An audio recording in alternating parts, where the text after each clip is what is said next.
La direction des espaces verts et naturels regroupe trois grandes directions que sont les parcs et jardins, l'entretien des terrains sportifs et aujourd'hui encore une cellule opérationnelle rivière et sentiers pédestres.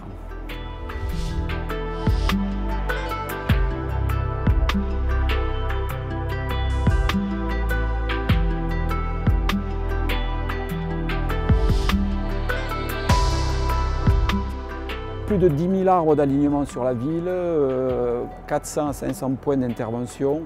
En termes de fleurissement, on est sur à peu près 120 à 130 000 plantes à massif plantées tous les ans. S'ajoutent les plantes vivaces, on est à peu près à plus de 100 000 plantes vivaces. Et beaucoup de plantes de décoration aussi, puisque c'est un secteur d'activité important dans la direction, avec 300 à 350 décorations qui sont faites sur les différents équipements de la ville et du Grand Montauban.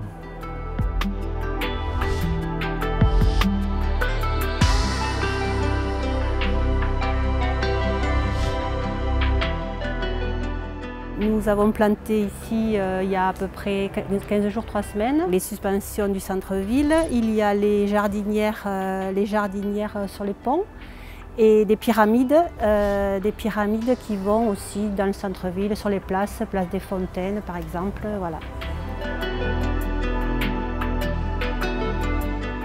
Ce sont des plantes que l'on a, pour certaines qu'on en a fait à partir de boutures à l'automne dernier. D'autres qu'on a semées à partir du mois de janvier. Et une troisième catégorie, c'est des mini-mottes que l'on reçoit toutes prêtes. Toutes ces plantes, on les cultive en serre. Donc à partir du mi-avril, on les dispose dans les contenants qui sont ici.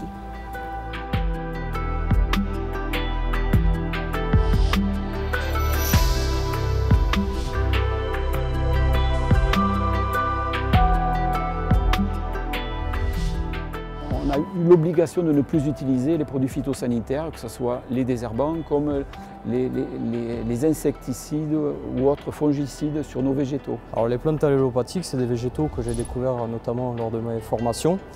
C'est des végétaux qu'on utilise notamment pour tout ce qui est aménagement paysager. Ils ont un intérêt pour tout ce qui est couvre-sol. Les végétaux allélopathiques, c'est des végétaux qui sécrètent des substances dans le sol ou dans l'air qui inhibent la prolifération des plantes dites adventices. C'est pour ça qu'elles ont un intérêt dans tout ce qui est alternative aux herbicides notamment et aux bâches plastiques parce qu'on va utiliser les végétaux comme couvre-sol.